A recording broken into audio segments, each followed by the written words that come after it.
Boa noite a todos.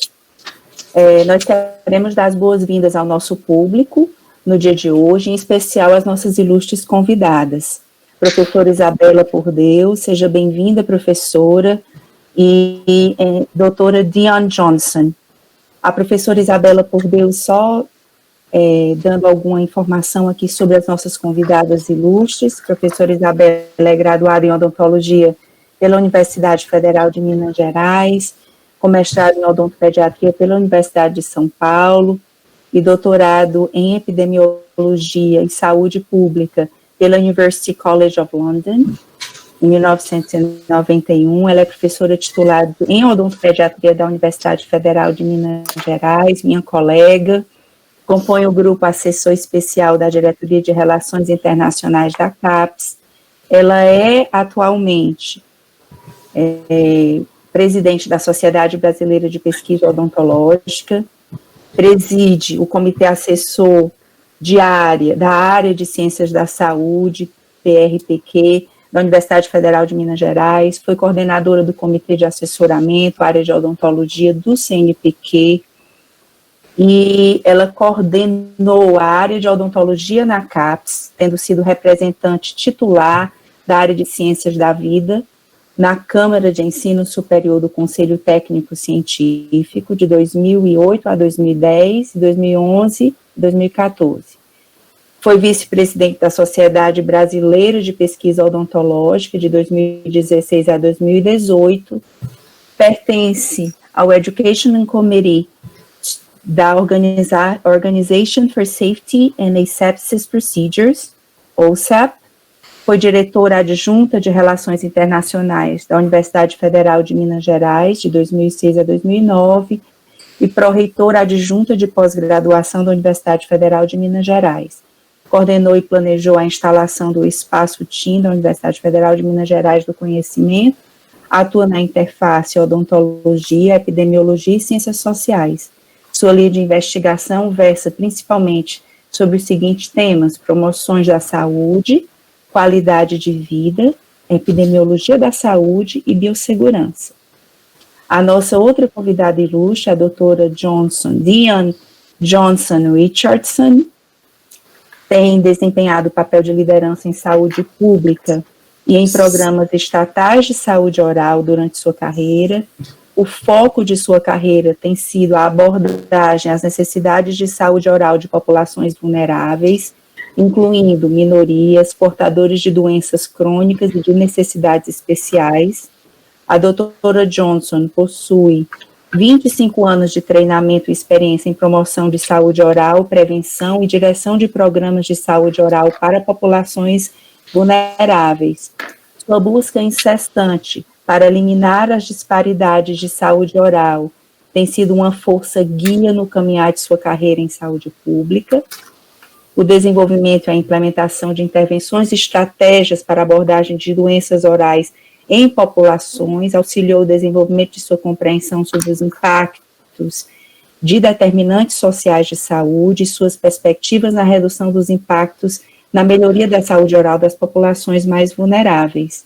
A doutora Johnson é americana, nasceu e foi educada nos Estados Unidos, formou-se em odontologia pela Universidade Historicamente Negra, contemplada por meio de um bacharelado em Ciências na área de Química, pela Xavier University of Louisiana, e o grau de cirurgião dentista pela Meharry Medical College School of Dentistry em Tennessee. Ademais, ela também realizou treinamento de pós-doutoral extensivo em clínica odontológica, ela tem treinamento clínico, tem mestrado em saúde pública pela Universidade de Rochester, no estado de Nova York, nos Estados Unidos. Atualmente, ela trabalha como diretora de estado em odontologia junto ao estado de Nova York, tendo como parte de sua função a supervisão de programas que fornecem serviços de saúde pública valiosos e intervenções preventivas para a melhoria da saúde oral ao longo da vida. No que diz respeito à presença da doutora Dion Johnson aqui, eu queria só deixar claro que Para o objetivo da presente discussão, palestra, as opiniões da doutora Johnson, suas perspectivas e comentários são de sua propriedade pessoal e não representam a posição oficial do Departamento de Saúde do Estado de Nova York. Bem, gente, dando início aqui à nossa discussão pelo tamanho do currículo das nossas convidadas para esta sessão de painel, nós vamos aqui ter como tema principal do OdontoPET, do segundo pré-OdontoPET, acessibilidade e preconceito na odontologia, uma visão globalizada. Dentro disso, agora, nós vamos iniciar a nossa discussão sobre racismo nas áreas da odontologia e da saúde pública, o que está acontecendo dentro e fora das fronteiras brasileiras. Estaremos discutindo racismo, e eu queria só esclarecer, em um contexto mais amplo, onde nós abordaremos não somente a questão do racismo, mas as limitações de saúde impostas a populações vulneráveis, definidas como grupos e comunidades que se encontram sob o maior risco de apresentarem condições pobres de saúde como resultado das barreiras que elas experimentam, que são experimentadas por esses indivíduos, no que tange a recursos sociais, econômicos, políticos e ambientais, bem como limitações ocasionadas por doenças ou deficiências, certo? Dito tudo isso, eu quero dar as boas-vindas às nossas convidadas e iniciar o nosso painel de perguntas. Vou falar agora um pouquinho em inglês e em português, eu quero só que vocês deixar aqui o público atento à questão que a gente vai estar alternando entre as duas línguas. Dar as boas-vindas em inglês. Welcome, Dr. Johnson. Welcome, Dion. Welcome, Isabella. I have done all the formal presentation in Portuguese, but I'm switching to English now.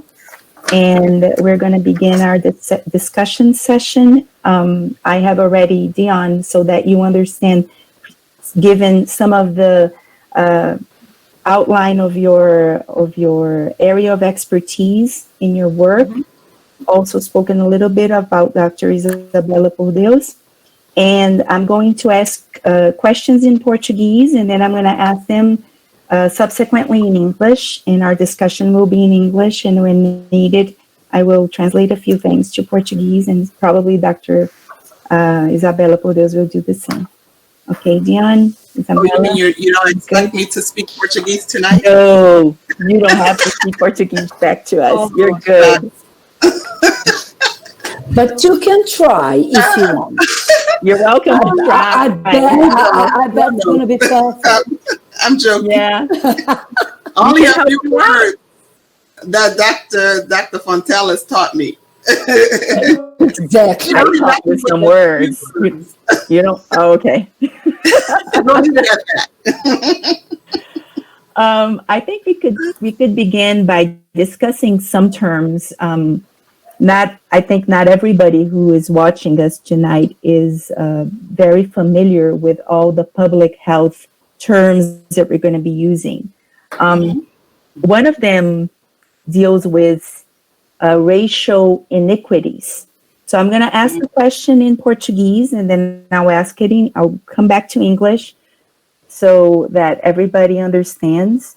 The question is, gente, em português, o que são iniquidades raciais e quais as políticas que se encontram já estabelecidas para abordar iniquidades raciais em educação na área de odontologia?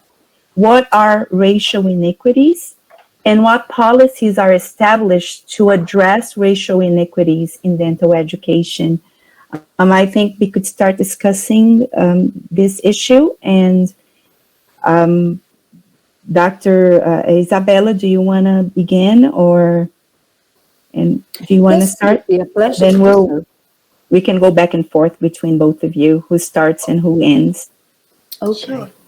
But first of all, I want to thank you so much for the moment we're having here today, and it's a pleasure to be here discussing such an important issue to all of us. I don't mean only Brazil, but I mean the whole world. Because actually, when we are talking about ethnic problems, in fact, we are talking about social issues. And that's the reason why I always like to use the social determinants of health, right?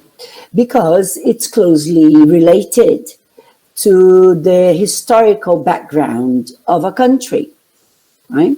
So if we take Brazil as an example, and we consider our history after Portuguese first started colonizing the country, we know that this European white people, they had to put their culture and force upon the native communities. And at the same time, they need workforce. Therefore, they had to bring in a new population brought from Africa to work on our sugar fields, right? So historically, we have all these social differences in our society. And this is not only linked to our history, it is linked to the history worldwide.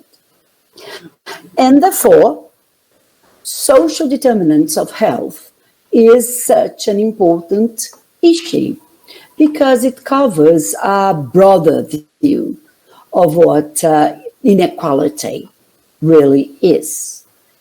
And I always take to myself two really important authors in social inequality. The first of them is Michael Marmot. Michael Marmot is at the moment the responsible for the Center in Social Inequality in WHO. And he's really a really important researcher in this area, as well as there is another English writer, author, researcher that I like very much, who is Richard Wilkinson.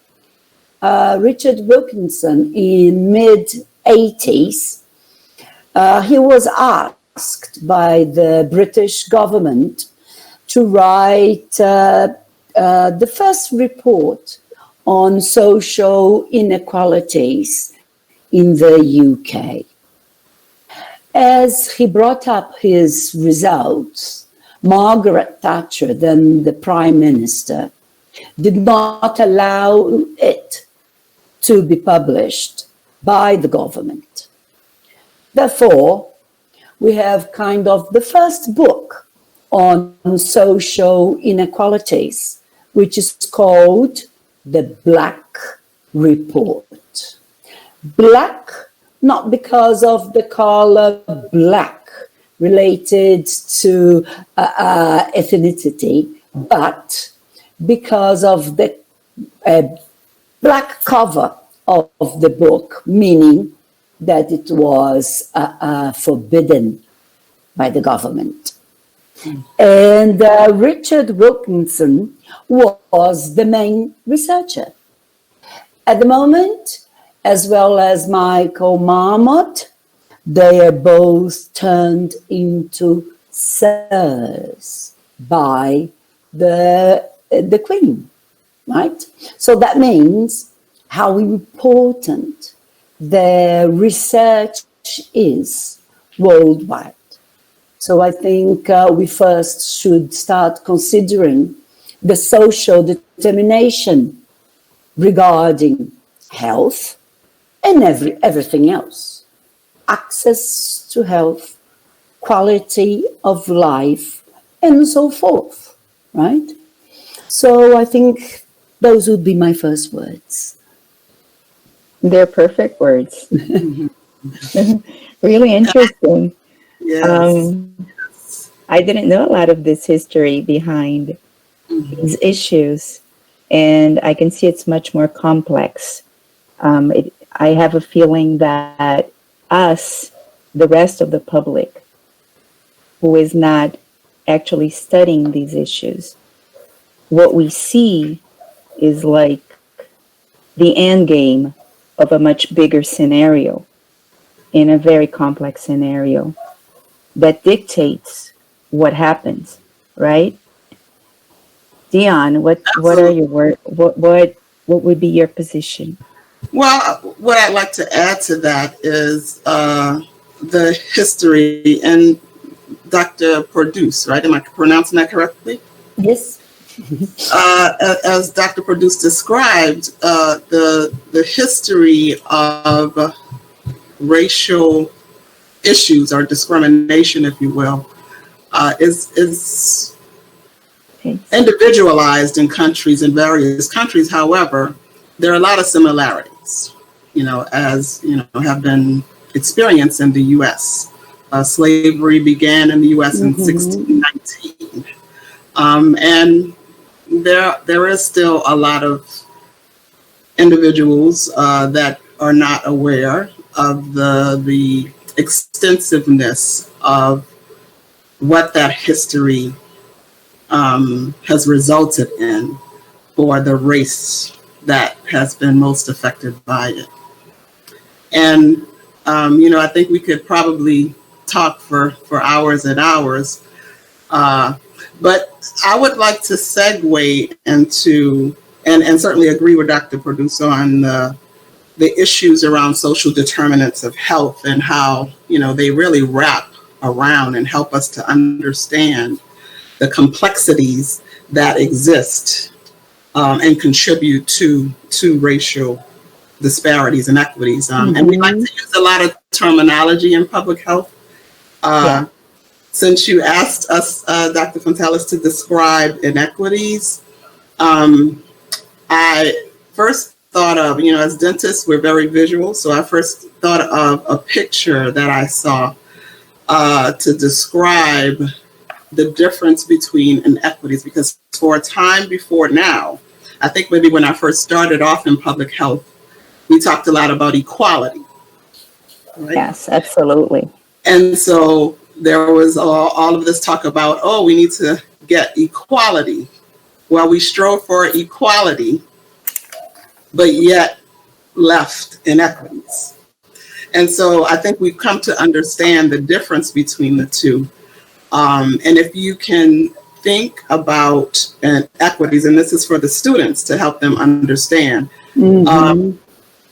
if you have 3 children who are behind a fence that are trying to see a baseball game that's being played, and there is and these children are at different height levels.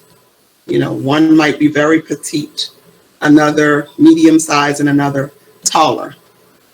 And neither of them can see, none of them can see beyond this fence.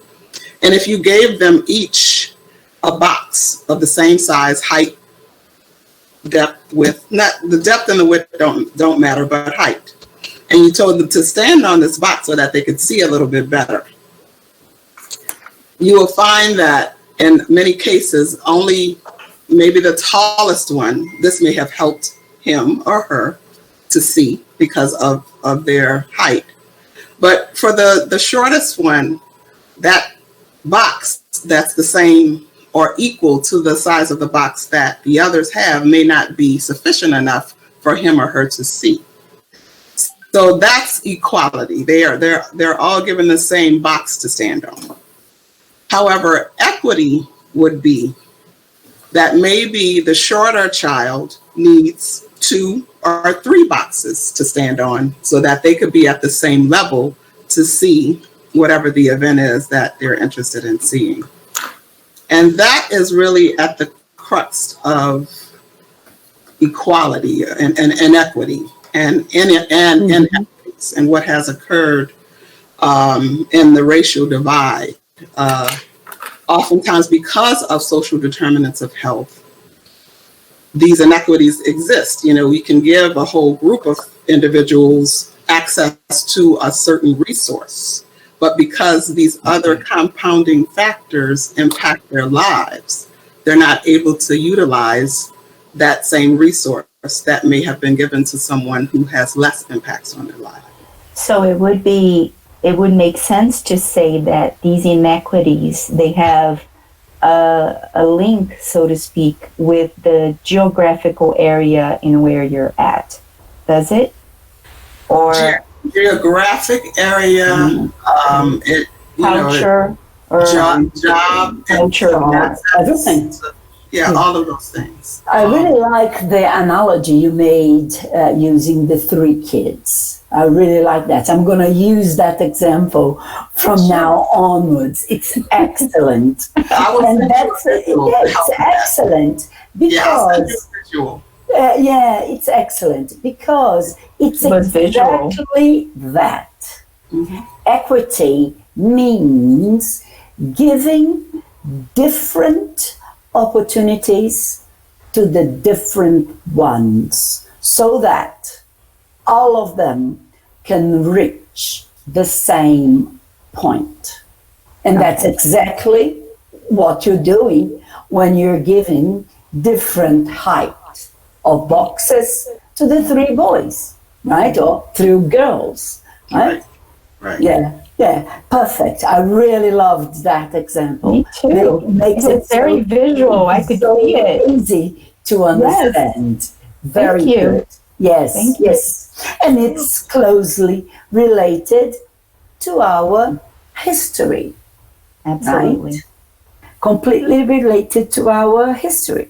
And so that's the reason why when we say the social determinants of health, one of the points is to tackle the inequities. Mm-hmm. That's the first issue to tackle. It's not an easy thing to tackle. No, it is not. Yes. And I think the list of social determinants is growing. Mm-hmm.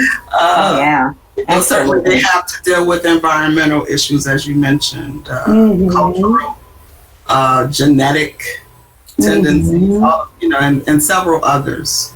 And it's complicated to address those from a health perspective. It requires coordination, collaboration, partnership, and a will and a commitment to connecting all of those intricate aspects of individuals' lives to help them achieve overall health and well-being. Mm-hmm. And behind all of this, there are the politics. Exactly. Oh, absolutely. Yeah, you must have policies very well established. Right. To tackle those issues. Do you think we have these policies here in Brazil? Established in Brazil, for example? How are these not as much as we need to. We, at the moment, of course, I wouldn't say so, right? I think that the last 2 years, Brazil is getting worse and worse due to political decisions.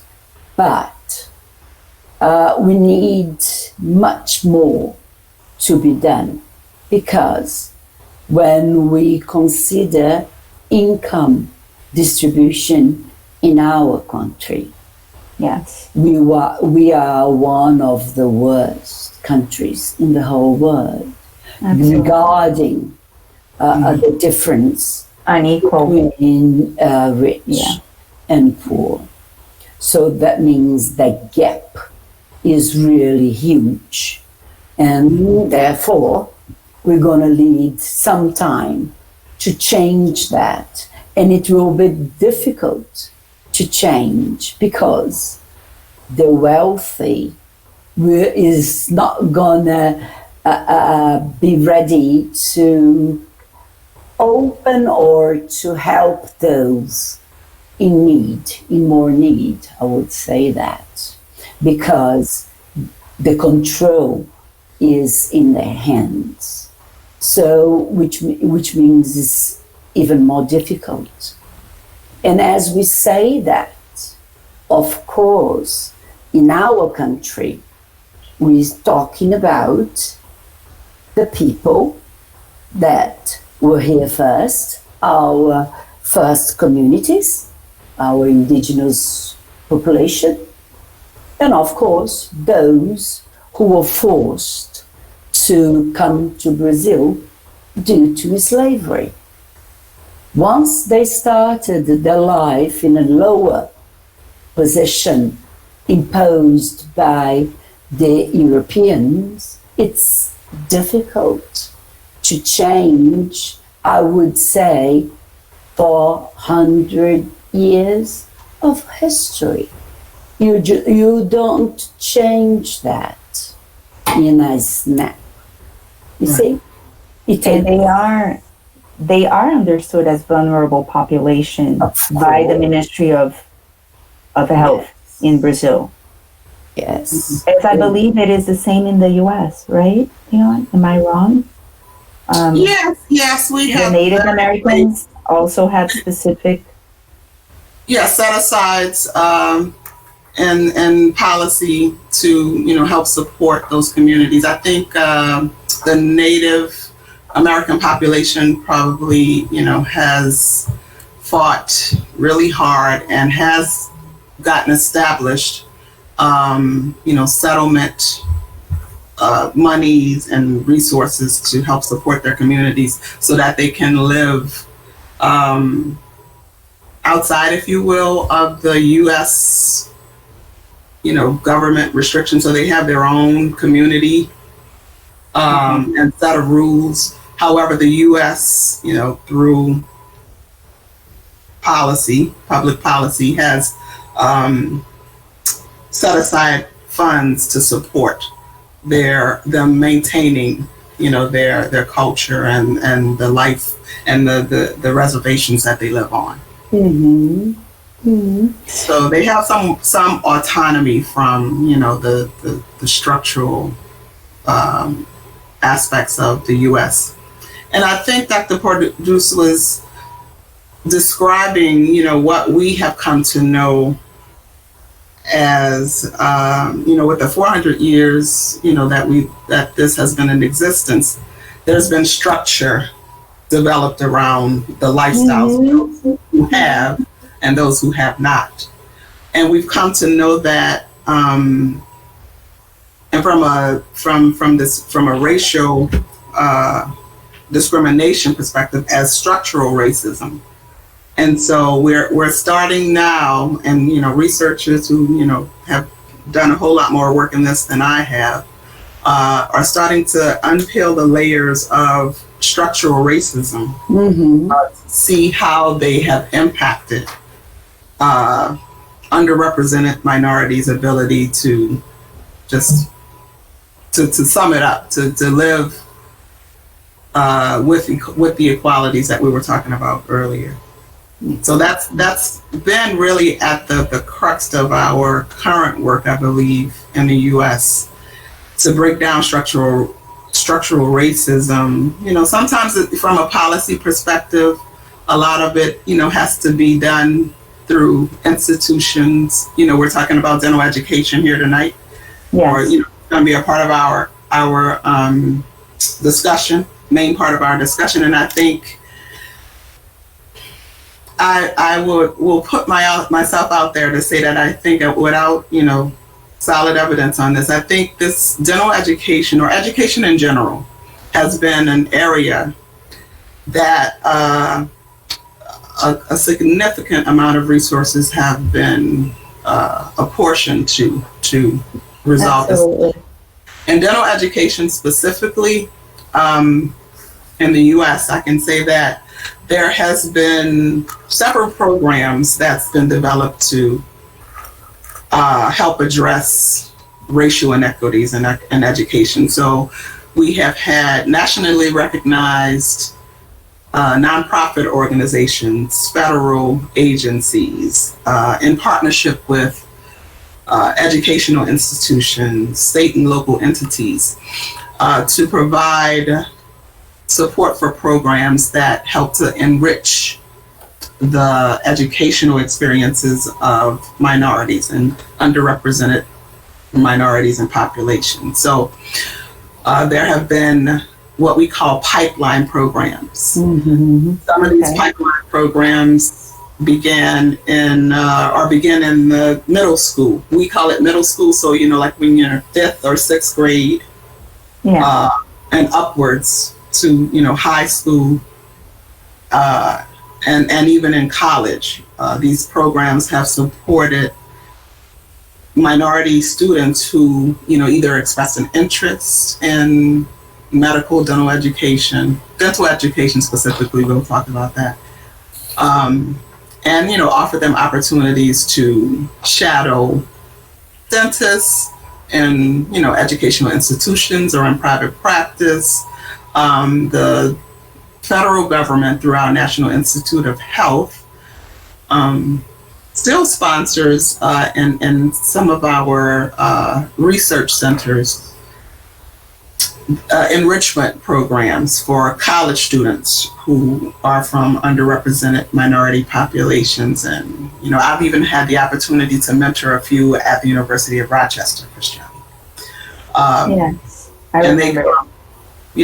And so that those are the types of things that the U.S. has done. Of course, it's not enough, but it certainly has been helpful for those who've been able to engage in those types of programs and benefit from those types of programs.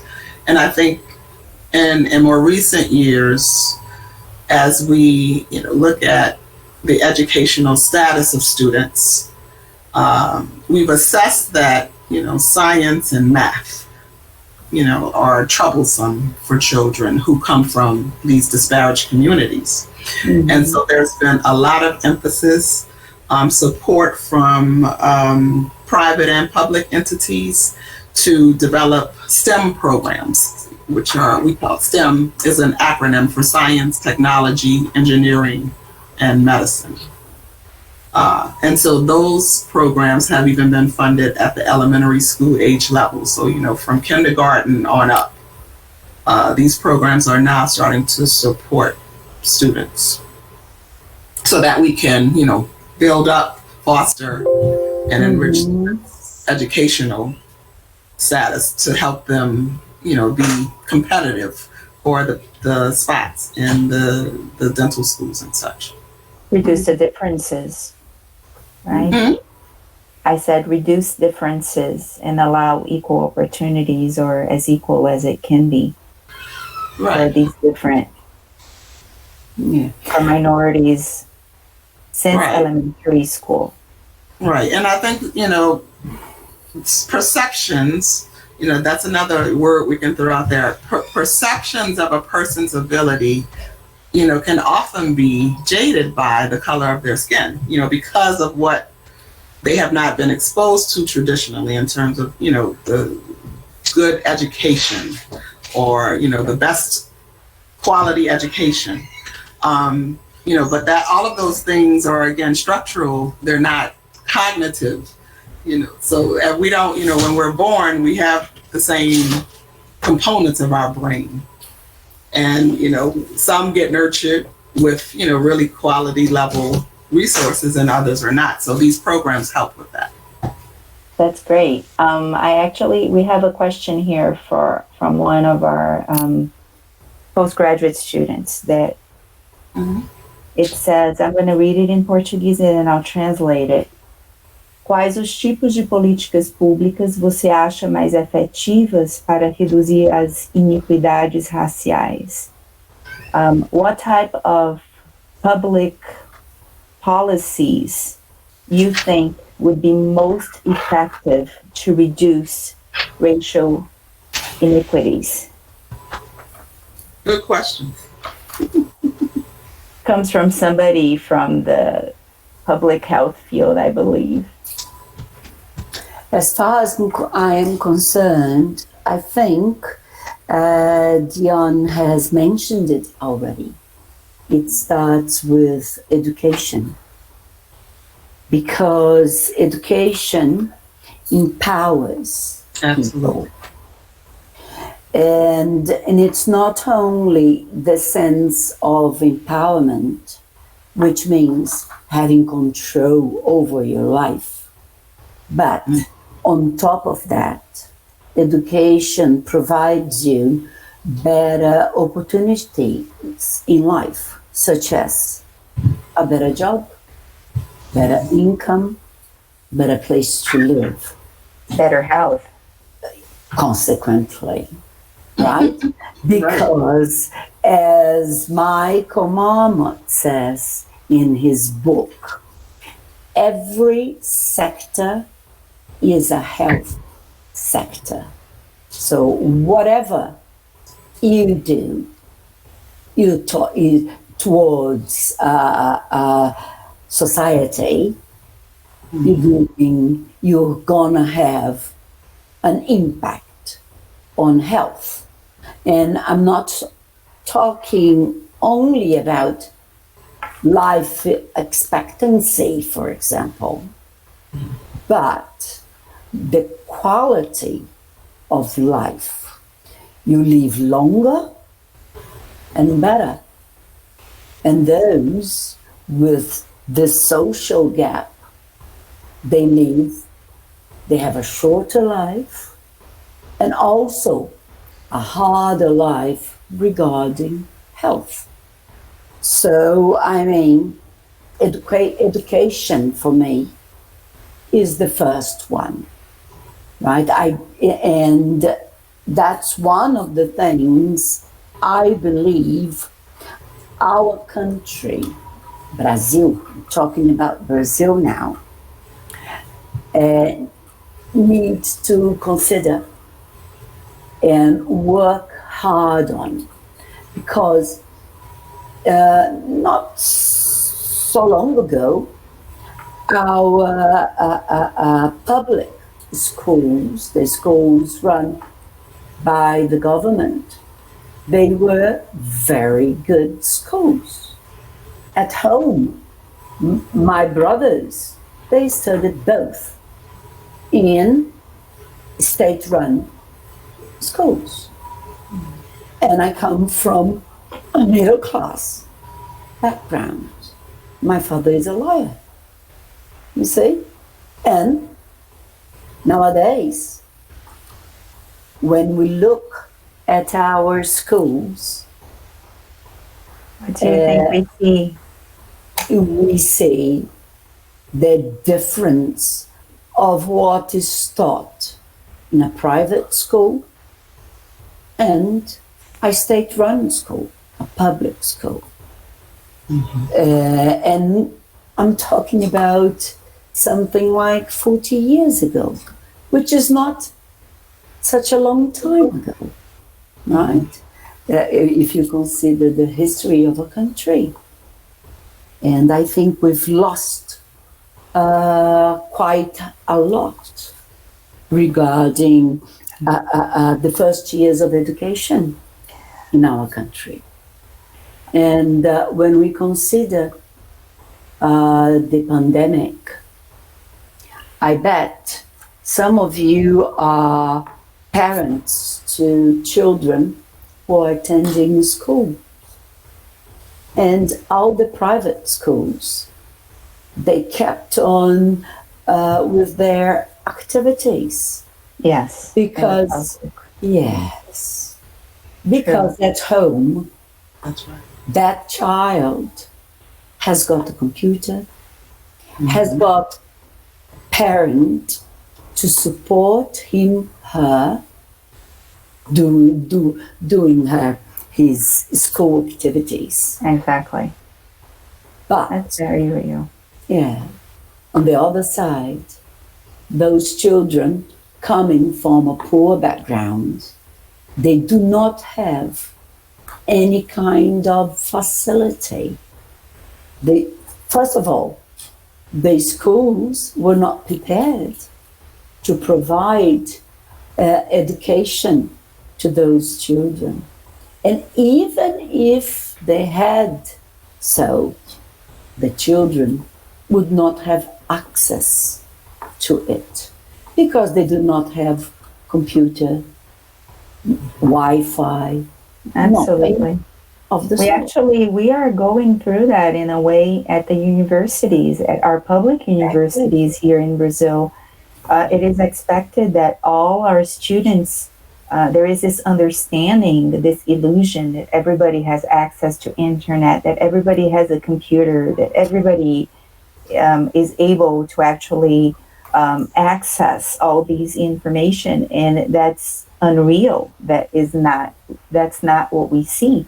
We have minorities in our schools that are having a very hard time keeping up with this. And today, this is an issue in public universities. And I'm talking about dental students, but it's also an issue in private universities in Brazil. We have one of our professors, Professor Moacir Tavares. He wants to ask a question. He asked permission to, instead of write the question, to speak the question. So, Moacir, você pode falar. Oi, obrigado, Cris. Você sabe que eu sou muito prolixo, né? Vou tentar falar em português, por Deus, porque o inglês, tentar falar em português, porque em inglês eu não usaria, é muito ruim. Então vou tentar em português, tá certo? E eu vou tentar traduzir. Tá bom. Ou a professora Isabela pode também fazer as honras. Eu vou fazer uma rápida, eu vou tentar fazer uma pergunta só com a consideraçãozinha aqui. Eu penso que a política educacional é fundamental em qualquer parte do mundo. Mas fazendo uma digressão aqui com a professora Isabela, eu penso que a principal política... Posso começar a traduzir? Claro. He's saying that educational politics or policies is important anywhere in the world, right, Moacir? Is that what you're saying? Okay, move on. Mas a principal política para um país como o Brasil é a desconcentração de renda. A brutal concentração de renda que esse país vive e que o mundo tem sofrido nos últimos 20 anos, não é uma leitura minha, é uma leitura, por exemplo, do Tomás Piketty. Okay. And the main problem that we have is the unequal income in our population. We have very rich and very poor. It's the gap that Professor Isabella por Deus was talking about. That's the main issue that we have today. E isso no Brasil é muito bem traduzido por um rapaz chamado Eduardo Moreira, que vem do banco, e tem feito uma tradução muito bacana sobre essa concentração de renda, e cita como exemplo dessa perversidade, professora, um grupo das pessoas que ganham mais de 1 milhão nos Estados Unidos, né? E eles têm assessores para reduzir os seus impostos constantemente, não só nos Estados Unidos, mas em várias partes do mundo, que é o High Net Worth Individuals. Eles são um grupo que estuda sobre isso. Essa concentração de renda, e aí as pessoas fazem uma leitura equivocada, inclusive nos bancos escolares, sobre racismo e sobre, por exemplo, cotas raciais. As pessoas pensam que as pessoas entram na universidade por conta da cor da pele. Mas o exemplo das cotas, né? O exemplo que foi colocado dos boxes é bastante ilustrativo. As pessoas, the black people, são empobrecidas. Elas historicamente são empobrecidas. So he's getting to the point where talking about our history is that there is an illusion in the Brazilian universities. And what we have today is that a lot of the African Brazilians, they are also poor. They also come from low-income families. So it's not only a matter of race, it's also a matter of low income. Aqui no Brasil, só para concluir, quem escreve muito sobre isso, né, eu até conversei com a Cristiane hoje à tarde, uma professora da USP, chamada Lilia Moritz Schwartz. Ela tem um NUMAS, números, o Núcleo de Estudo das Diferenças, das Desigualdades, das Iniquidades, que ela coloca como as mães, como os jovens negros são mais mortos do que os jovens brancos, né? Então, isso é claro em nosso meio que os jovens negros mais mortos são os jovens negros pobres, não são os jovens negros ricos. Os jovens negros ricos, que não estão nas periferias, eles não são mortos. Então, o problema não é a abordagem policial aqui no Brasil para a cor da pele, é para a condição social. Então, é a condição social que faz a diferença. Eu vou tentar resumir aqui. So the big issue we have here in Brazil is not only a matter of the color of your skin, but a matter of how much money you actually have or where you come from financially. This huge gap, this huge difference. Yeah, and it was, if I can Só para concluir. Okay, so what is your question? Qual é a sua pergunta, Marci? Como desconcentrar a renda aqui e lá? Como desconcentrar a renda sem ser apenas a classe média que paga o pato? Como desconcentrar a renda aqui e lá? A gente pode focar no aqui, porque Claro. nós estamos no Brasil. Claro. So I'll let Isabella, I'll let you hold the answer in Portuguese and probably share with Dion what you're saying, because I have a hard time translating everything because it was a long... I'll say it in English. I'll say it in English because then it's easier. And then she will understand and probably add as well due to her own experience. Perfect.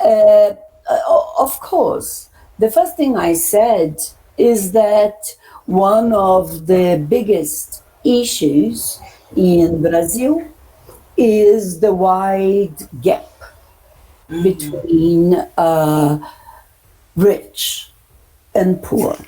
We are one of the countries in the world with the widest gap and a high concentration of money in a low percentage of the population. This low percentage is mainly white because they come from an European background. They were given all the opportunities throughout their lifetime. And I'm not talking about their lifetime now. I'm talking about generations. Their grandparents, great-grandparents were sent to Portugal to study because we didn't have universities in Brazil. The first university in Brazil was established in 1808 when the monarchy, the Portuguese monarchy, fled to our country trying to escape from Napoleon. When they arrived here on the 21st of January 1808, they established the first university in Salvador. Is the medical school of Salvador. 30 days later, when they arrived in Rio, they established the second course, medical course, also medicine in Rio. So all the rich poor people in Brazil, they were sent to Portugal to study. So I'm not talking about today. I'm talking about centuries. And definitely the economic concentration is one of the main issues. And I'm going to repeat myself. It's also due to our history. If we consider our history, is exactly what we see at the moment. Few people with lots of money concentrating most of the money in the country, and a really large number of people with very little money in their pocket. But if we do not provide education, we're not going to sort this out, because they will not have access to better opportunities. And talking about education, Isabella, do you think that racism is a matter of open and ample discussion in the community? I think that would be a question. It's interesting because in Brazil, we say we are not racists. Oh, yeah, I hear that all the time. Yes. We all hear that all the time. Yes. We are not racist regarding the color of the skin. So that's what's being said, which is not true. Every now and then, we see in the news really awful things being said to those who have not white skin, right? We are, but we do not say it. And on top of that, we also have a different kind of prejudice, which is the economic prejudice.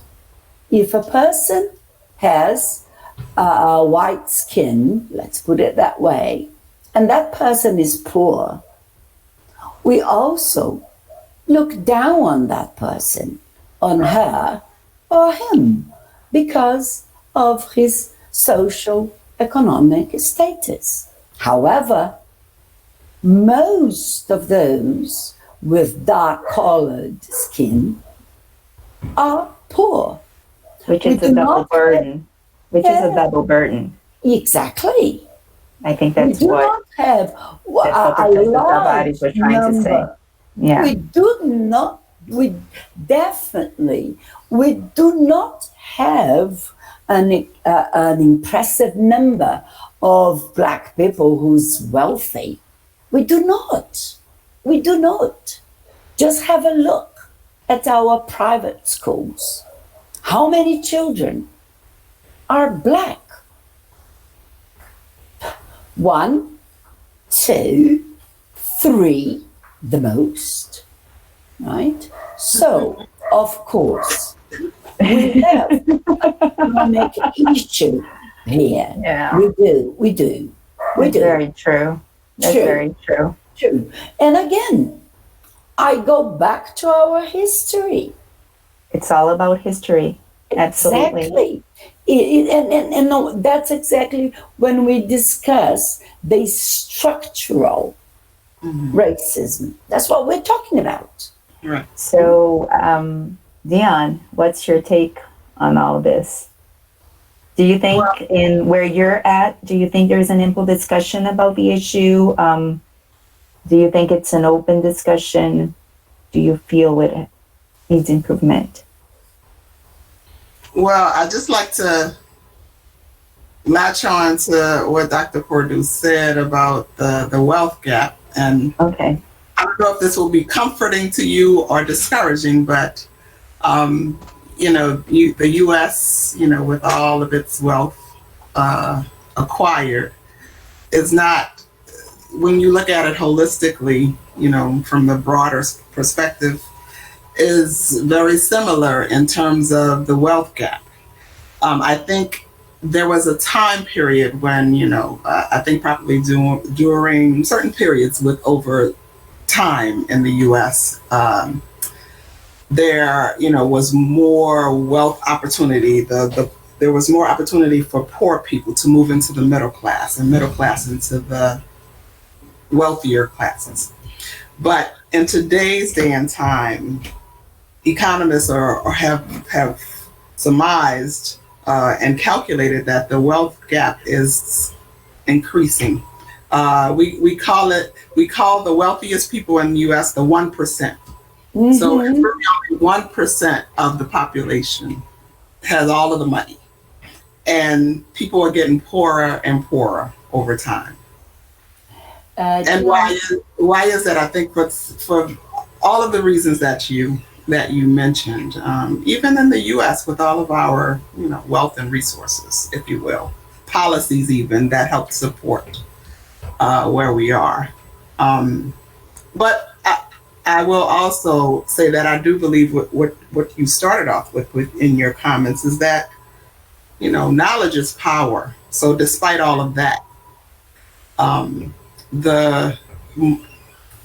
if you had a chance or a choice of putting resources anywhere, I would put them in education, because I think that is an individual's best opportunity to level to ascend. Right. Exactly. Absolutely. And in terms of the conversation, I'm sorry. No, that's okay. Go ahead. In terms of the conversation about race and how open we are, as I listened to Dr. Produce and your colleague that just talked about these things, and said, "Oh wow, this sounds very similar to where we are." I bet the Portuguese I taught you helped you understand him. I did understand a few things. We're becoming more comfortable with the conversation as a topic. It's no longer taboo. Don't talk about it anymore. I think there's still a lot of resistance to accept the terminologies that the researchers and sociologists and others have come up with regarding why racism exists. I think there's still some issues around people wanting to believe it or accept it. But, through efforts of advocates for improving, the racial discrimination and lessening racial divide, have helped us to find, or they're helping us. We're not there yet, but they're helping us to find what I call safe spaces to have a conversation about those things. There are several initiatives have been developed to help facilitate conversations around race and understanding, where you stand individually, how race impacts you interpersonally, how it impacts you, at a structural level, at an institutional level. So we're starting to get there, but I think we still have some work to do in that regard. But you're talking about it. I do believe that we're coming to terms with it in many circles. That's good. I want to go back to this issue and go back to one of the researchers I mentioned earlier, which is Wilkinson. And I also mentioned his book. The book is The Spirit Level: Why Equality is Better for Everyone. And in this book, he and Kate Pickett, they study income inequality in 21 countries. Brazil not included, mainly European countries and the US. And they have shown that the wider the gap, the wealth gap, the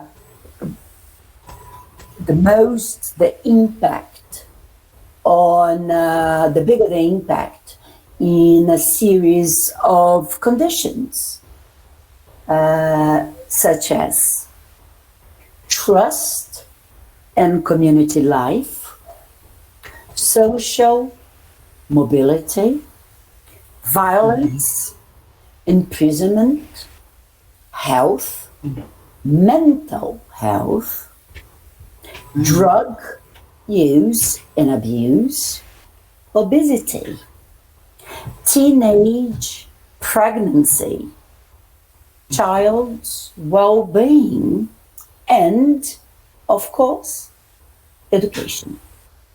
And they call it a circle. So once you have this wealth gap, you start living in circles, and they call it spirals. I love this expression, circles and spirals, because it broadens up to a certain level that there is no turning point, turning back, if you see what I mean, right? Because it starts as a child, the first circle, and then the spiral of life.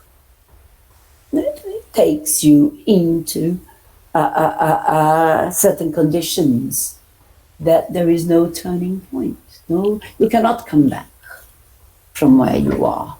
There's no recover. No way, right?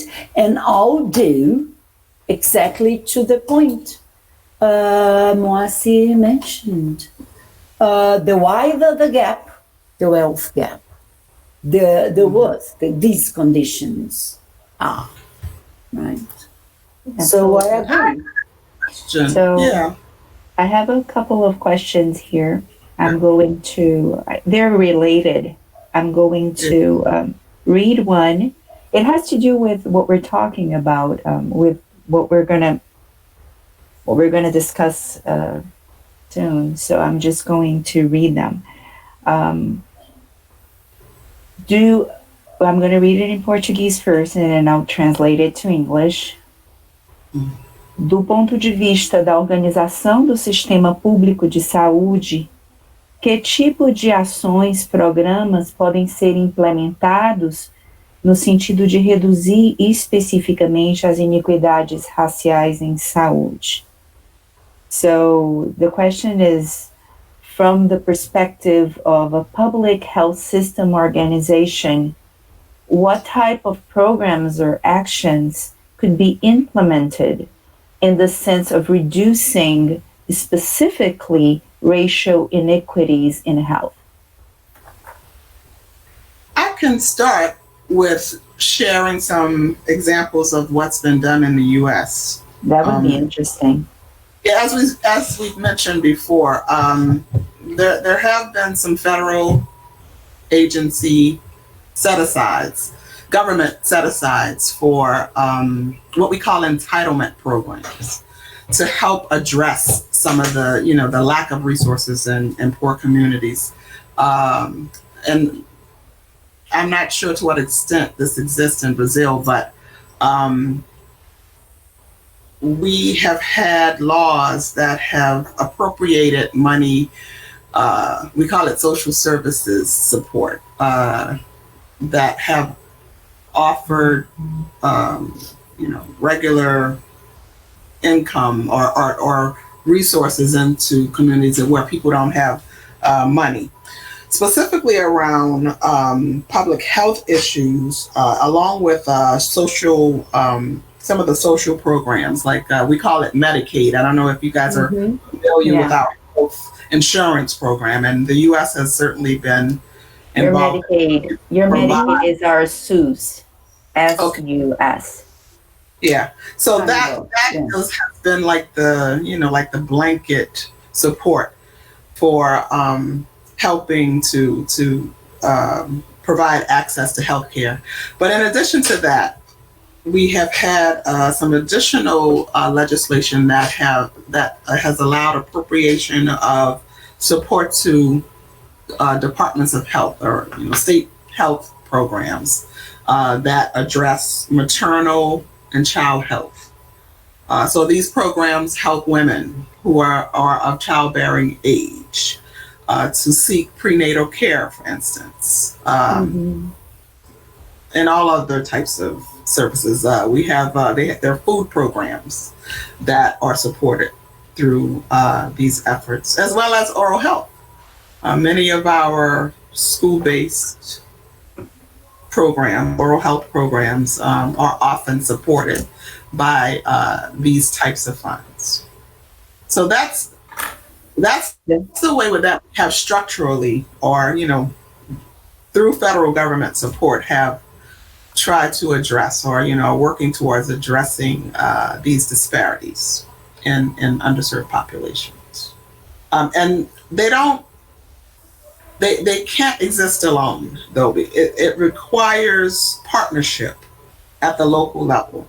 And I'm often the advocate for this when we have discussions about how to improve health outcomes. Right? That's always our goal. Yeah.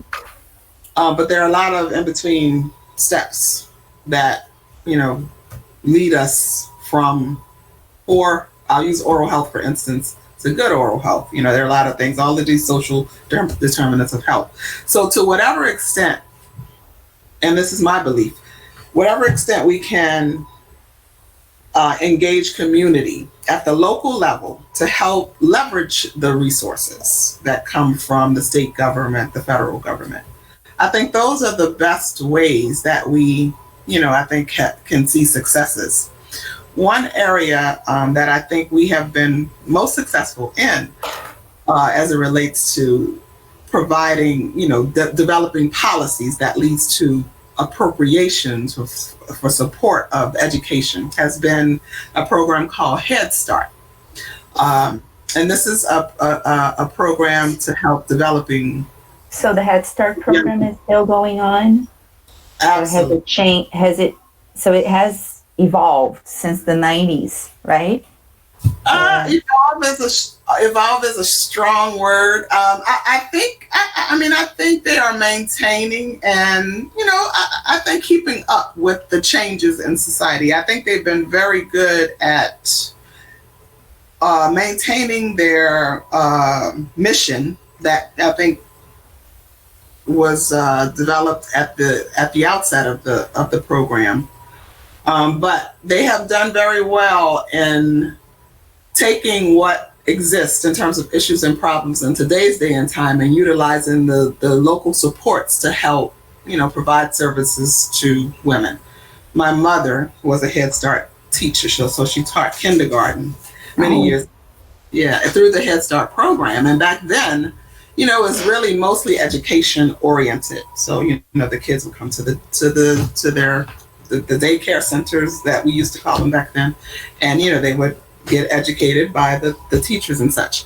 But now Head Start also includes programs for, and this was for children, like starting at the age of, I don't think they took them at 0. So maybe about 3 months up. But now there are programs to support the parents, because we figured out that we're doing all of these we're taking the kids from the families and providing all of this great care to them and resources during the day, and send them back home to parents who have a lack of resources and support. True. And lack of education as well. Right, and wonder why, you might see some regression of what you've done all day with them when they go home, or you have to, kind of retool or refocus them because they've dealt with all types of issues when they got home. So Head Start and other programs have been, I think, fortuitous enough to understand that parents and caregivers need support also. So they've been really good about providing those additional supports and partnering with whomever they have to get parents and caregivers the things that they need to help support the children and themselves. And as far as Brazil is concerned, I think we have something that we usually do not consider as good as should be considered. which is our national health system, Yes, our SUS. I agree. It is the largest in the world. Mhm. A couple of years ago, we had a series of papers published about our national health system in Lancet, and it is considered one of the largest health systems in the world. It was established in 1988, so 40 years, right? And I do believe, I always like to make the comparison of the glass half filled, right? That's true. That's the comparison I always like to make, right? And you can do that about your life as well, and especially at the moment of the pandemic. And you can see your life or our NHS as a glass half full of water. You can either look at the empty 50%, the empty half, or you can look at the half filled, right? I'm not saying that our system is perfect, because it's not, and it will never be, because even if you consider one of the oldest health systems in the world, which is the British system, the NHS, which was established 1947, soon after the Second World War, right? You still have problems there. But our SUS is really something we should be proud of. And if we consider all the policies that have been made since the 50s, when we first started fluoridating our waters, that was back in 1953, Baixo Gandu, that was one oral health policy established. My city, Belo Horizonte, has had fluoridated water since 1975. That's that's quite some time. It is. I think the US started in the 50s, right? It first started in Baixo Guandu, 1953 or 1955, something of the sort. But anyway, it's more than 60 years ago. My city, Belo Horizonte, since 1975. São Paulo is since 1985. I don't know if for how long you've been having fluoridated water. But I think the US, I think it started in the 50s. In the 50s, right? Am I wrong? Right. Okay. We're celebrating the 75th, I believe, anniversary soon. Yes. The pandemic, I think, stopped us from having the celebration. So it's either the 74th or 75th year. Yeah, and the other thing I would like to say is that we had a really important program on oral health developed, which we call Brasil Sorridente, the Smiling Brazil, right? Which is also very important. And we kind to look down upon it. And we shouldn't.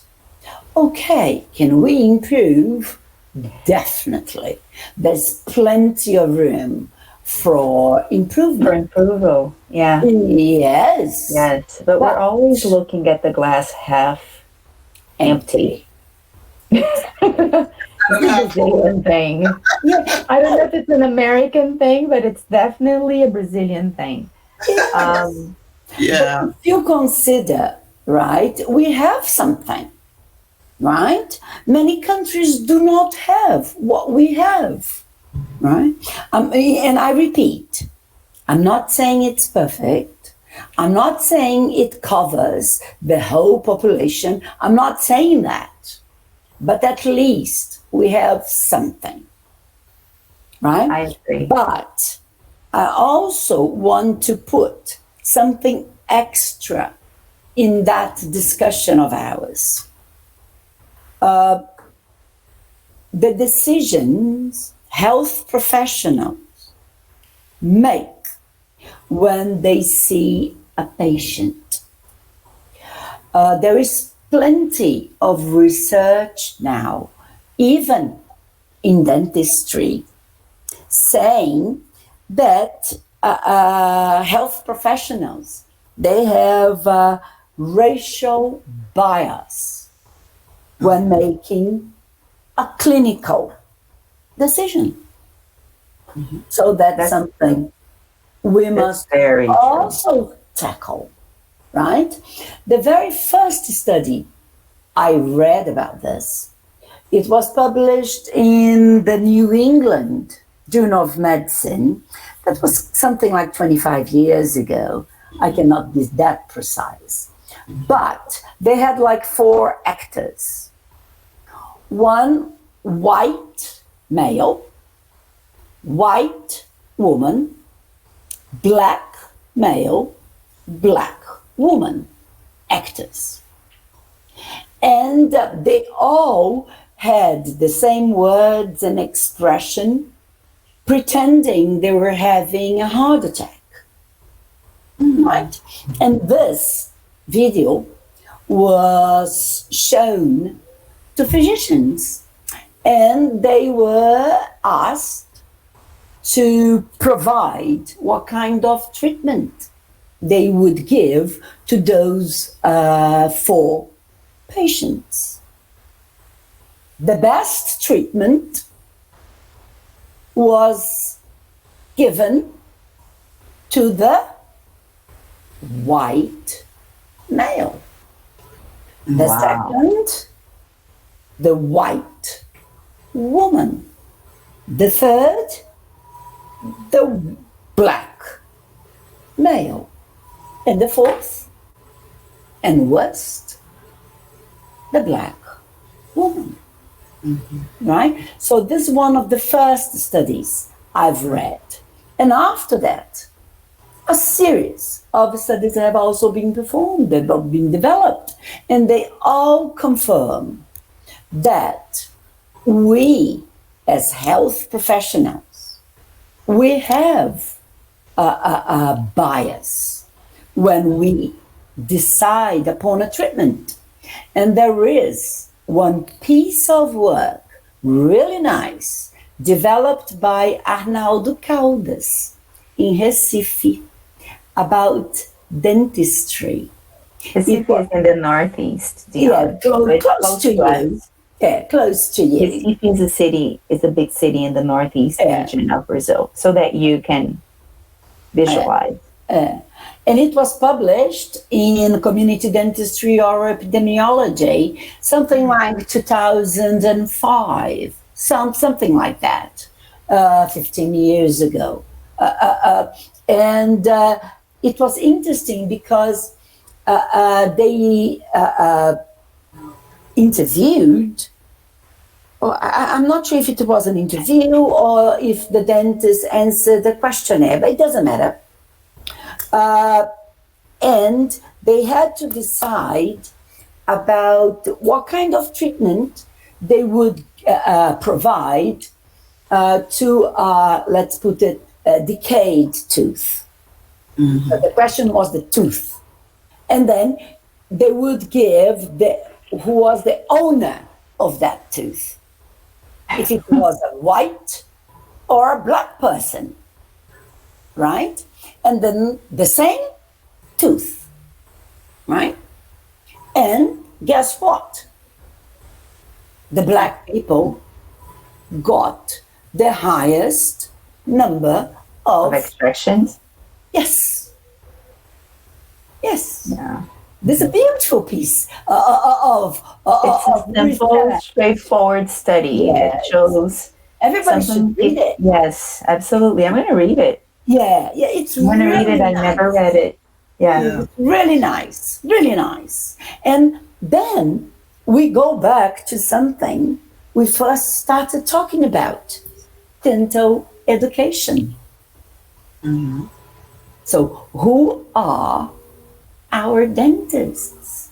Mm-hmm. Who are our physicians? Mm-hmm. Who are they? What type of dentists are we educating? Yeah, because Yes. if we only have people who has gone through different life experiences, of course, the racial bias is going to be there. Absolutely. Only when we have a wider, I don't want to say the word mixture because it's not mixture. What I want to say, diversity is what I want to say, of professionals, health professionals. We're not going to break this. Yes, we need I agree. We need a diverse health professionals in all fields. Dentistry, medicine, everything. Exactly. If we have diversity, we need to reflect society in our professions. And Society is diverse. Yes, yeah, and because of the biases that you talked about in those earlier studies, I believe that the pipeline programs that I talked about before were instituted for that reason, because we also know that people who are from the same culture, race, ethnicity as the people they are serving, outcomes are often better. Health outcomes are often better. So it supports, the whole issue around understanding and being able Who is to evaluating the patient? Who is Right. the patient isn't only the matter, but who is evaluating that patient? Exactly. Makes sense. And on top of that, More of a level of trust, oftentimes, when you are treated by someone who looks like you, comes from where you're from. and that person would know exactly what you need, what we've been through. And of course, as you said, would be trust. And on top of that, we should also consider, and Brazil must consider that, I'm not only talking about the color of skin, I'm talking about our native population. We do need professionals in all areas coming Absolutely. from this group, right? Yes. But I think that in the US, that is more so. I think you have more Native Americans that are dentists than we do in Brazil have Native Brazilians that actually come to higher education levels. Possibly. I know that we do have. Again, I don't have the numbers here, but my perception would be just to say that that's our reality here. Yes. There is an organization of, I can't remember the name of it, but of Native American dentists. They have established themselves as an organization, a professional organization. Yeah, we need to move that way here too. We need to evolve. We do. So we could keep going about these issues forever, right? Unfortunately, all things, even the good ones, they have to come to an end. But before we end, let me just say something else. Yes. Because I know. I was going to ask you to say something, Isabella. But before, I was not ending because I'm hearing you. That's why she invited me, because she knows I love talking. No. What I want to say is that Brazil is also working on it. For the last 20 years, we have in Portuguese, we say affirmative actions or positive discrimination, That's true. in which all the federal or state-run universities, they must have a certain number, 50% of their places must be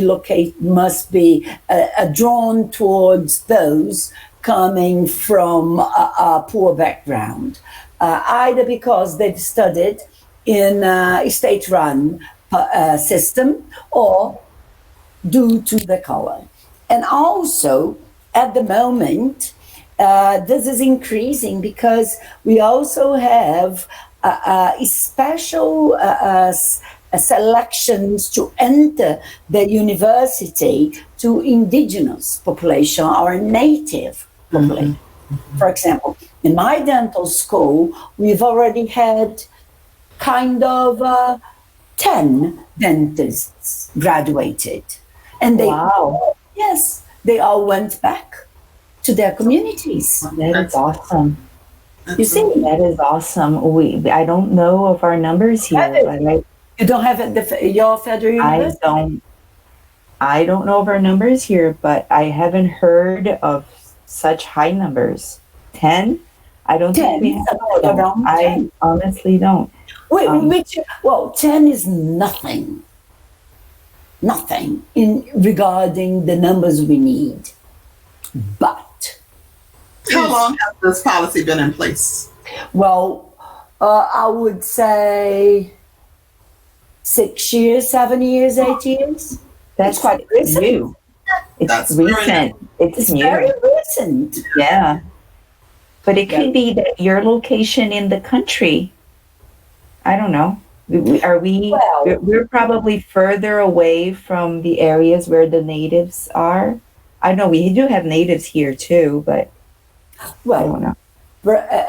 My state, right, Minas Gerais, is considered the melting pot of Brazil because, and this is by research, actual research.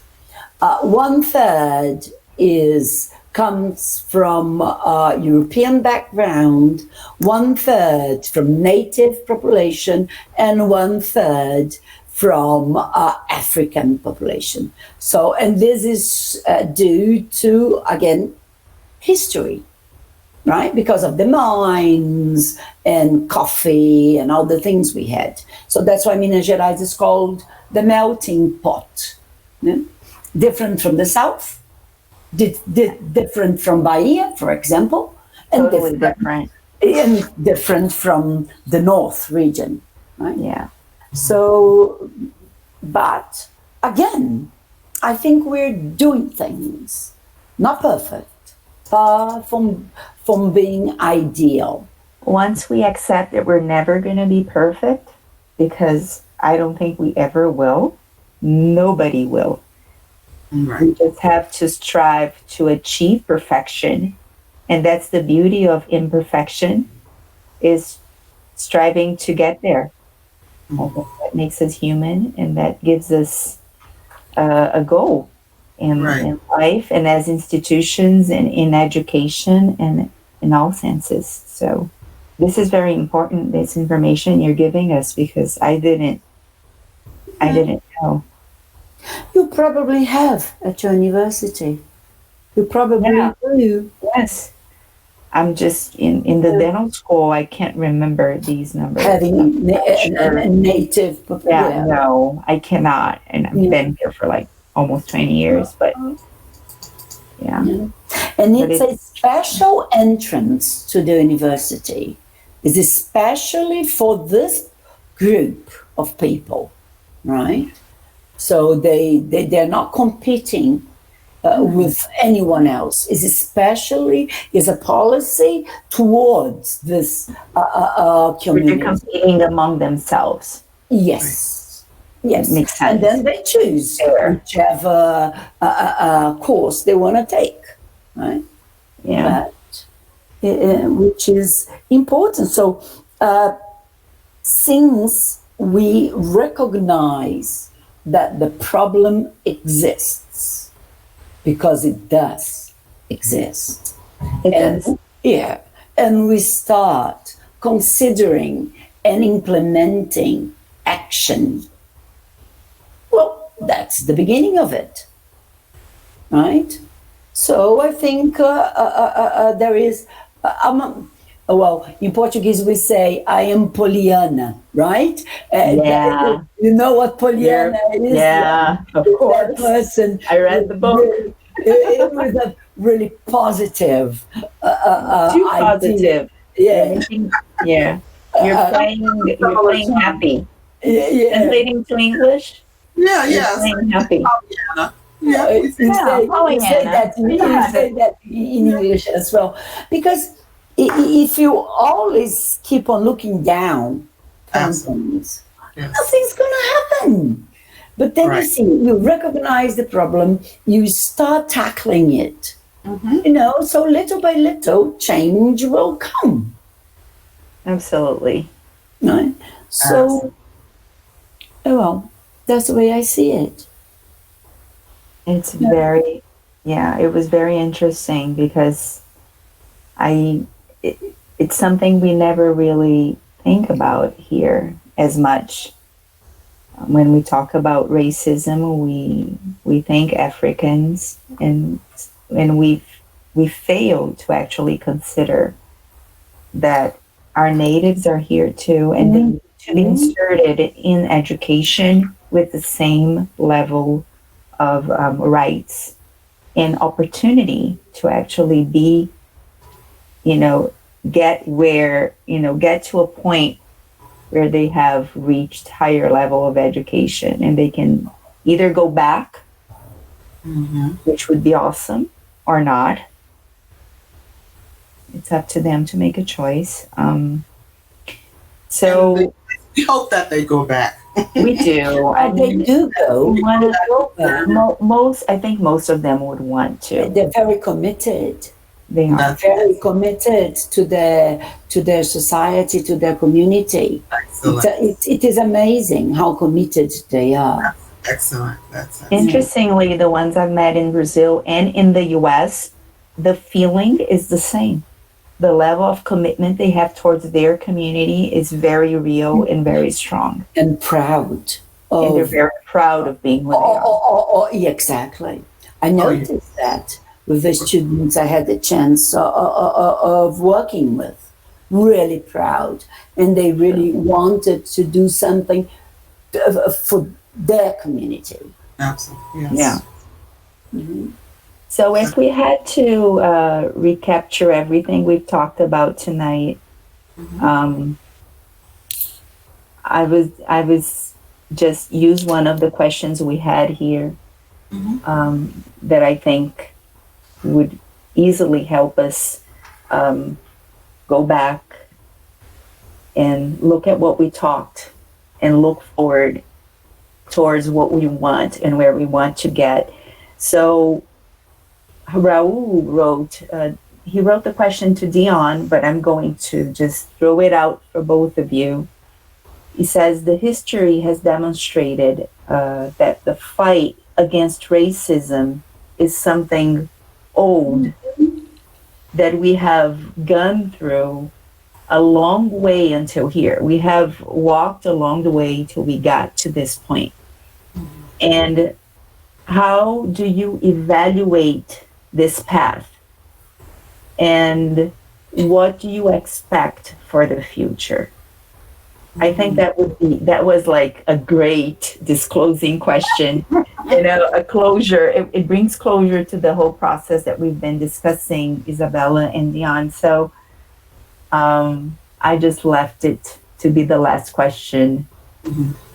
And I think it opens up for us to reflect on our discussion and come to some conclusions here regarding all these issues. They are so complex and so old, and at the same time so pertinent, so real to our present today and to our future, because it opens light into a future. It can change our future decisions that we're making today about these issues can change everything. So I bring this question to you, both of you. Yeah, I can. And Dion. Yeah, I can start. And I think my perspective certainly, I think is grounded by my own personal experience and thinking about who I come from, where I come from, from my ancestors who were brought over to the U.S. in chains, all the way up to those whom, reared me, from my great-grandparents on up. And I often reflect on their lives and how with every generation, life got better because those who came before me were focused on making sure that the next generation had it a little easier than the previous generation. Very committed to making sure that their children excelled and were educated in a meaningful way, and not only for themselves, but to also help the larger communities that they're a part of. I have had conversations with my father, who, was a young man during the U.S. Civil Rights Movement that Martin Luther King Jr. led. I would be remiss if I, didn't mention that, that's the ground level, the foundation from which we have built upon, to get us where we are now. And we, talk often. Chris, my dad. He left. Yeah. He in the wake of all going on in the world right now, he, at his age of he wouldn't mind me saying, at 79, he has hope. And so that gives me hope, because I know that he lived before the civil rights movement, or during, he was a part of segregation and, not being able to, not having opportunities and being restricted from where he could go and where he could eat and where he could be, educated and such. And that gives me hope. The fact that, reflecting on his life and the challenges that, he went through to make sure that, his family was better off. If he could have hope, then I better have hope. I have no business other than to be hopeful that as we look at the timeline of where we are with our progress in eliminating, and I like to say eliminating, because at some point we will eliminate this issue. I believe we will. Or our children, our children's children will. I believe that we have gone a long way, or come a long way, but have additional milestones to reach. And to whatever extent we can remove that layer of whatever it is that stifles us or causes us to be angry or, discouraged or, disgruntled with where the underserved populations are, or where the race is.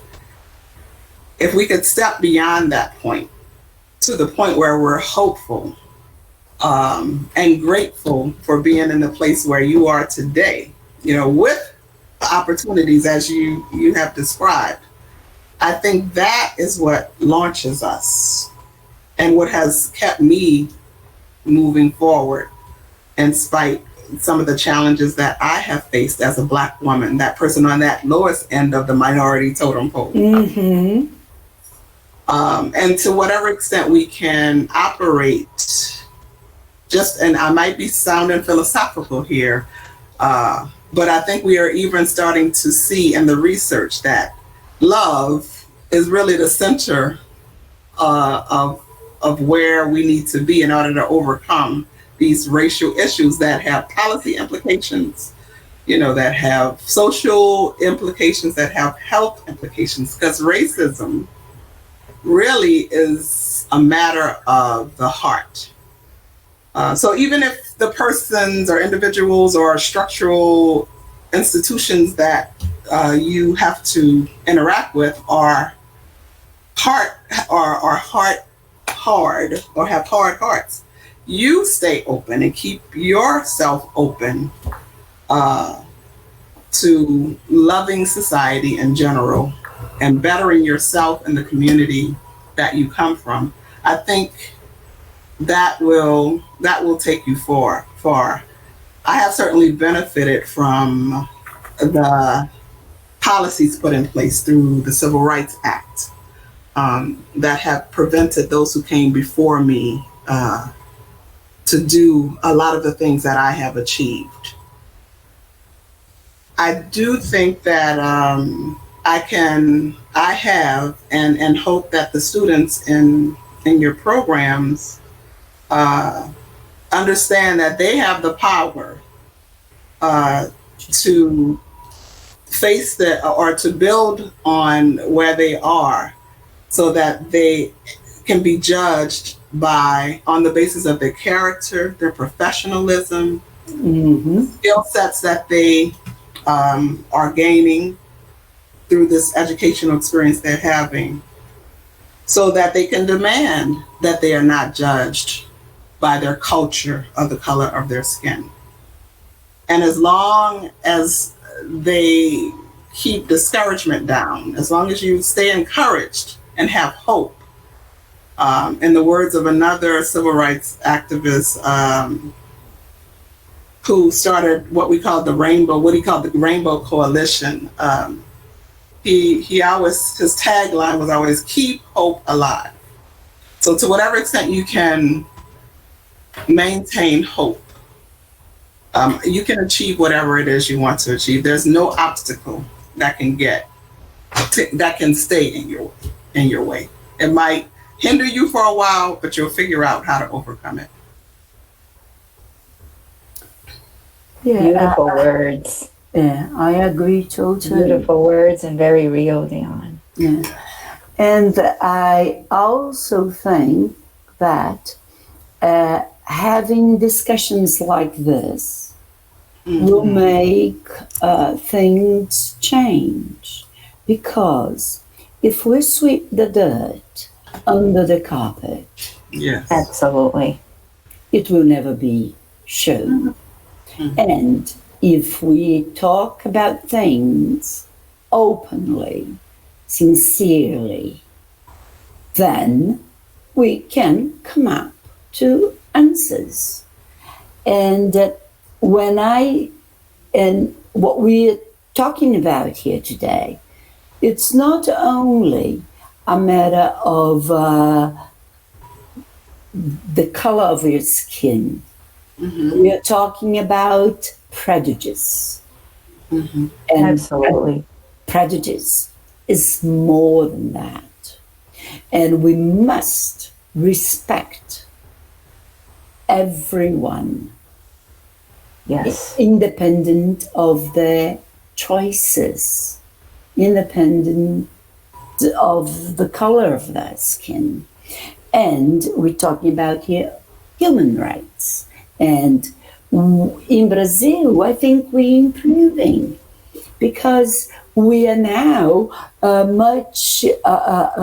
we're discussing much more other options you may have in your life, right? And this is being debated in our society. And when we talk about racism, I think it's better if we talk about prejudice, right? Because that's what we're talking here. And throughout this pandemic, I've been dedicating part of myself to reading some philosophers. I read Plato, some of his books. I read through 2 of his books throughout the pandemic. I read part of Aristotle's work, but nowadays I've been thinking about, I was reading this week Kant, Immanuel Kant, and what he called the ethics of conduct. And he said that the first thing we must have is goodwill, which means is exactly what Dion just said. It's in your heart. Goodwill, right? Because this will bring you the universal, he calls it the universal maximum, which means you will only do or act if it can be universally done. For example, if you drop a piece of paper on the pavement, if you think that if everybody drops a piece of paper on the pavement, then society will be chaotic. You will not do it. So it's not a universal maximum. So we will not do it because if everybody does it, you're going to destroy society. So when you read these philosophers, and then when you read what they consider ethics, right? You see that's exactly what we need. And as we start practicing it, will come naturally. And naturally, you'll pass it over to the next generation, which is your children, and consequently to the next generation, and then it will change. So, talking about all the prejudice that we still have opens it to the society and makes us think about it and consider solutions to it, right? And then you can change it. Yes. I don't mean it's going to be tomorrow or by the end of December this year. I don't mean that. Yeah. I don't mean that, definitely. But sooner than later, right? Yes, but this moment is important. Yes. And It's making us think what of the real meaning of being a human being is. yes. That's that's how I see it. Yes. And as you said, Jan, love, keeping it in your heart is the goodwill, and only practicing what you think everybody else could practice as well, in order to keep society healthy. That's the way I see it. Very well said. Well, awesome. I wanted to thank both of you. This has been a great moment to me, and I'm sure that to all that is listening to us, because we have had a unique opportunity to tackle very specific issues that are not always discussed. Some of these issues have been discussed more these days than what they used to.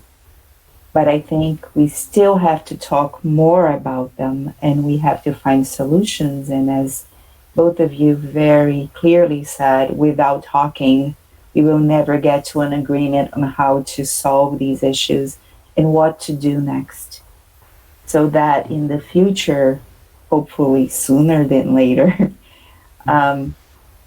we will be talking about other things and looking back at the past, knowing that we did the best we could and that we achieved greatness in a human sense of what greatness really means.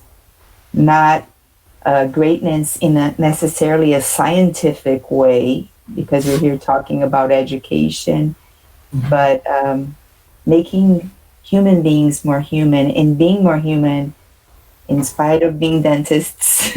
Some people are scared of dentists, of whatever professions we choose. And this has been very, very rewarding for me. Thank you, Leon. Thank you, Isabella, for accepting our invitation, for taking the time to talk so openly about something that is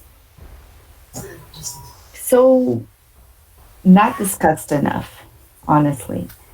And we could have, the students wanted to do this, and it came from them. It was their suggestion, and I had to say this.